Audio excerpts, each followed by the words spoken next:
Ito ang latest weather update. Alamin ang pinakasariwang ulat panahon ngayon dito sa Information TV Educational Channel. Kung makikita natin, ito po si Bagyong Emong, nananatili siyang may tropical storm category at ito'y huling namataan sa line 200 kilometers west ng Sinait, Ilocos Sur. May taglay na lakas na hangin na 85 kilometers per hour at pagbugso na 105 kilometers per hour. Ito'y kumikilos southwestward sa bilis na 15 kilometers per hour. Pangalawang bagyo po natin, ito po si Tropical Storm Dante, ay huling namataan sa line 795 kilometers east-northeast ng Itbayat, Batanes.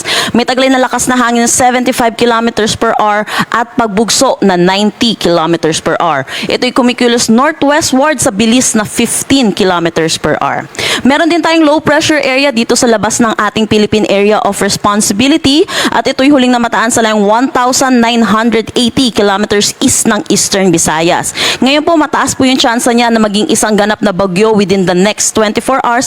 Pero kung makikita po natin sa satellite image po natin, nasa labas po ito at possible din pong hindi makaapekto or hindi pumasok ng ating Philippine Area of Responsibility. Para naman po sa ating weather system na Southwest Monsoon, patuloy po itong na-enhance nitong dalawang bagyo po nating si Emong at si Dante. So sa ngayon, pagbigyan po natin pansin itong si Emong dahil dito po tayo nagkaroon ng Tropical Cyclone Wind Signal number 2 para dito sa may northwestern portion ng Pangasinan.